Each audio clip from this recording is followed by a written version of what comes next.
a Phanteks Revolt Pro unboxing and review. Let's get to it.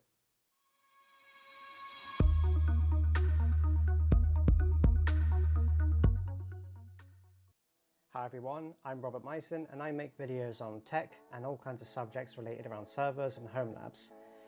In the future, I'm going to be upgrading one of my servers with a power unit, and for that I needed a new power unit. Here we have a Phanteks Revolt Pro. This is a 1000 watt unit, but this is not going in the server. Where this is actually going to go is in the desktop behind me, and the power unit that exists in there will go in the server.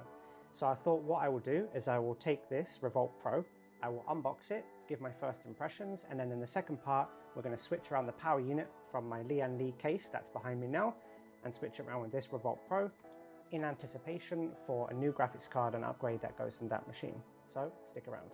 So here we are at my kitchen table, since I don't have space on the desk for this. Firstly, I'm going to unbox this and then we'll see what we've got inside to work with.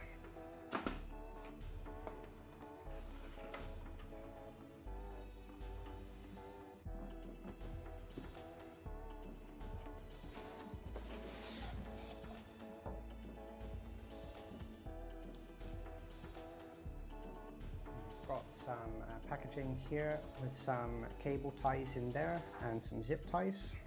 Those are always really welcome in these types of packaging, especially for the price of these types of units. Standard power cable, European. A large bag of cables. This Revolt Pro is a completely modular power unit, so even the motherboard connector and stuff like that, those are also modular, so it's completely modular. It's not like a semi-modular unit. I was going to put this here next to this painting. This is a painting that my partner does. This is from Elder Scrolls Online, so if you're interested in some oil paintings and looking at Elder Scrolls Online artwork, then I'm going to put a link in the description below and you can check out her Instagram there. Really good stuff. Then you've got the power unit here. Let's have a look at this. Wow, this is a very fancy unit. It's some brushed aluminum there, and it's got all of the connectors here. Motherboard, different size motherboard connectors, SATA Molex connectors, CPU and PCI Express connectors here, lots of those.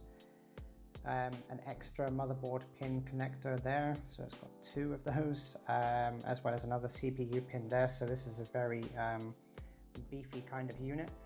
This is probably one of the most, this is definitely for sure the most expensive power unit I've ever bought. And if you don't know, actually, a little quick tip about power units is if your machine needs about, say, 400 watts, and you buy a power unit that's 450, what that really is going to do is ramp up the fans in the power unit, because it's going to be running at almost its full capacity. So actually it's better in practice to go higher, because the system won't use it, it'll only use as much as it needs, but the design of the power unit will probably be quieter if it's, say, running at 50 or 60% rather than running at, say, 70 to 80 or 90%. So it's always better to go for something a little bit higher in that case. So this power unit is actually rated at the 12 volt. This is a really important figure.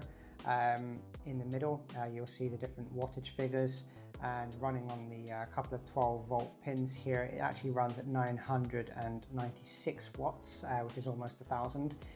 So it's a really, really good power unit, and the build quality looks incredible. Phanteks do make really good stuff, so I've never got any reason to question those. So yeah, this is it. I'm going to take a look in the bag now and see what we've got in there.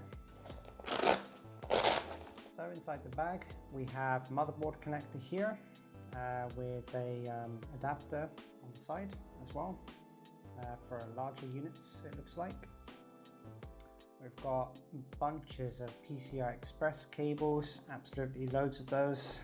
I'm counting quite a lot actually. I've got 3, there's a CPU one there, another PSU one there for the extra, another CPU one, 2 CPU ones, SATA connectors, and the rest are all PCI Express connectors, more SATA, more Molex connectors. It's actually really nice to see Molex connectors in new units because they don't cost almost anything, and there are still the cases where you might need these. And I do appreciate a few of these being thrown in, although in Phanteks' cases, a few seems to be like 4 or 5. So there is a lot of cables there. Not going to complain about that. I'm very happy with the amount of cables that are in this box. The interesting thing about this power unit in particular is that although I haven't had a need for it, or I won't have a need for it, is that this power unit is to be, you can connect this into a second power supply.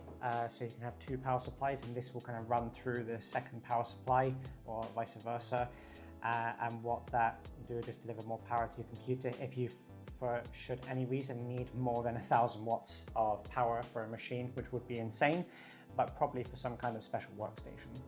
So that was the unboxing of the Phanteks Revolt Pro. Really nice build power supply. The next step for this video in part 2 will be to take the power unit out of my current machine and pop this inside of there, and so I can use the power supply from my previous desktop into a new server project this summer. So stay tuned for that. Make sure to subscribe and hit the bell icon so you'll be notified of that project. It's looking up to be a really, really awesome project. I'm very excited about that. Just waiting for a couple more parts. If you liked the video, please do hit the like button as well. Just wait around for part 2 of this video. I will upload as soon as I possibly can, and stay safe.